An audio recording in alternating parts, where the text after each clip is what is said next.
Já parou para pensar se seria possível processar a mesma empresa pelo mesmíssimo motivo várias e várias vezes? Pois é, hoje a gente vai analisar um caso real aqui do Brasil que não só mexe com essa ideia, mas também acaba redesenhando as fronteiras da lei para o trabalho remoto.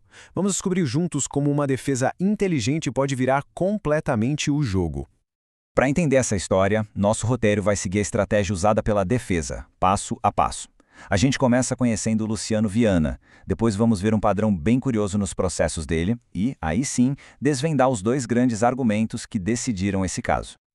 Então, para a gente entender a defesa, primeiro a gente precisa conhecer quem é o reclamante e, principalmente, como era o trabalho dele, que está bem no centro de toda essa briga. Esse aqui é o Luciano Viana. O jeito que ele trabalhava para uma empresa de tecnologia era, bom, bem diferente do tradicional. E é exatamente essa diferença que abriu a brecha para uma defesa jurídica super inovadora. Olha só os detalhes aqui. Trabalho remoto, sem um lugar fixo, mas o ponto crucial, o pulo do gato, é a remuneração. Era por produção, não por horas trabalhadas. E esse detalhe, que parece pequeno, é na verdade a peça-chave que tem o poder de desmontar todo pedido de horas extras. Vamos ver como. E agora a história dá uma virada bem esquisita. O problema para a defesa não era só o pedido de horas extras em si, mas um padrão de comportamento do Luciano que, vamos dizer, parecia um abuso do próprio sistema judiciário. Dá uma olhada nesse padrão. Primeiro processo, arquivado porque o reclamante não apareceu na hora. Beleza. Segundo processo, idêntico, só 3 dias depois, arquivado de novo, pelo mesmíssimo motivo. E aí ele tenta uma terceira vez. Para a defesa, essa repetição toda não era coincidência, era uma oportunidade processual. Isso levanta uma questão fundamental do direito processual. Será que o sistema judiciário permite tentativas infinitas, mesmo quando o erro é sempre do próprio reclamante? A resposta da lei trabalhista para isso é um belo e sonoro não. E essa resposta da lei tem até nome, perempção. É uma espécie de sanção, uma penalidade criada exatamente para situações como essa. A perempção funciona como um cartão amarelo, sabe? Um tempo de espera forçado para evitar o abuso do sistema. Se a pessoa causa 2 arquivamentos seguidos do mesmo caso, ela fica impedida de tentar de novo por um certo tempo. Mas que tempo é esse? 6 meses. Um número simples, mas com um impacto gigante. Durante 6 meses, o reclamante simplesmente perde o direito de entrar com aquela ação específica na Justiça do Trabalho.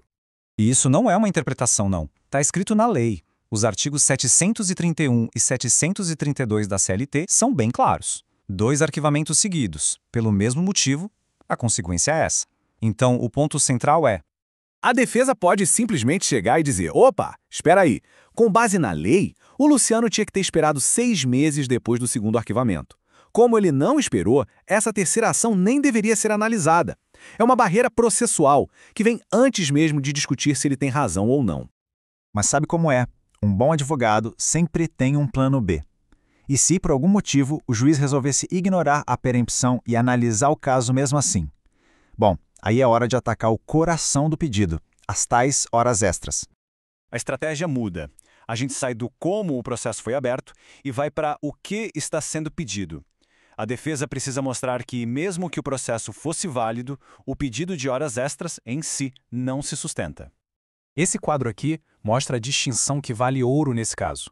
De um lado, o empregado padrão, aquele que bate ponto, tem controle de jornada e, claro, direito a horas extras. Do outro, tem uma exceção na lei, o teletrabalhador, que, assim como o Luciano, trabalha por produção, e por isso ele não se encaixa nas regras de controle de jornada. A lógica da lei é a seguinte: se o foco é na entrega e não no tempo que se leva para fazer, o controle de horas perde o sentido. E a lei define bem direitinho o que é teletrabalho. E se a gente lembrar da descrição do trabalho do Luciano, parece que se encaixa como uma luva, não é mesmo? Trabalho remoto, usando tecnologia, sem precisar estar fisicamente no escritório. E essa é a cartada final da segunda linha de defesa. Ao conectar a definição de teletrabalho do artigo 75b com a exceção do controle de jornada lá do artigo 62, a base para o pedido de horas extras simplesmente some, desaparece. Legalmente, ele não tem direito. Certo. Então, vamos resumir. O que a gente aprende com tudo isso? A defesa, nesse caso, foi montada em 2 camadas, de uma forma muito inteligente. A beleza dessa defesa está na estrutura dela. Primeiro, o bloqueio processual, que tenta ganhar o jogo sem nem precisar discutir o assunto principal. E, como um plano de segurança, a refutação do mérito, que ataca o centro do pedido. É uma estratégia que se protege por todos os lados. Isso tudo deixa a gente com uma pergunta para o futuro. Esse caso é um retrato de agora, em que as leis que a gente já tem são aplicadas a novas formas de trabalho. Mas conforme o trabalho fica cada vez mais flexível, mais global, será que a lei vai conseguir acompanhar o ritmo? Essa é uma questão para todo mundo ficar de olho.